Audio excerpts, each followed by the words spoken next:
Picture this, a Sunday morning in Bob Kauflin's church. The band tunes up, the lights dim, and 50 eyes fix on the worship leader. But beneath the melodies lies a question gnawing at Bob: are we truly worshiping God or just chasing the latest trend? That tension between timeless truth and fleeting fads pulses through every note, every lyric. What if worship isn't just about feeling good or sounding right? What if it's the most serious thing we do? Let's dive into how worship roots itself, not in our feelings, but in who God has revealed himself to be. This is the bedrock that saves us from shallow worship. Bob Kauflin recalls a fragile moment early in his pastoral career. The congregation's faces were glazed over, distracted by the latest worship fad, drifting away from God's truth. He realized that worship led by trends instead of scripture was like building on sand, unstable and fragile.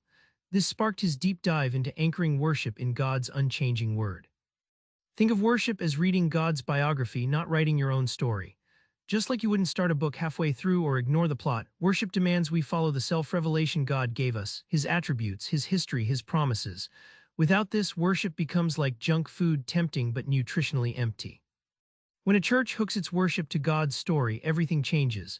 Bob witnessed how congregants moved from passive observers to engaged participants.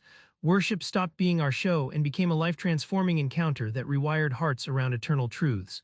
Suddenly, Sunday mornings didn't just fill a seat, they reset lives.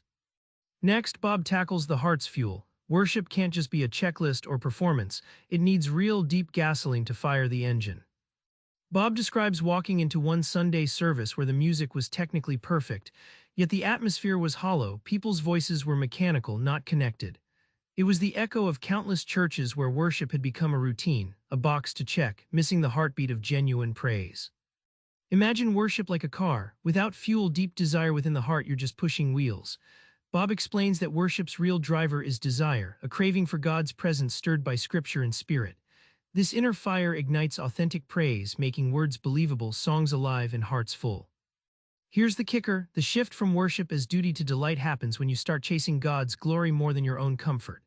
Bob shows that when worship flows from delight, boredom evaporates and worship leaders lead with joy, inviting the whole church into a joyful, transformative experience. Finally, Bob pulls worship out of the moment and into eternity. What if your Sunday praise echoes forever? This perspective changes everything. Bob draws from Revelation's dramatic scenes, thousands around a throne, singing ceaseless praises to God. He paints a vivid picture. Worship in heaven isn't a routine, it's pure, unending adoration. This vision crashes into our weekend worship practices, revealing how far we have to go in reflecting that reality. Eternal worship acts like a spiritual iron, pressing out the wrinkles of selfishness and distraction.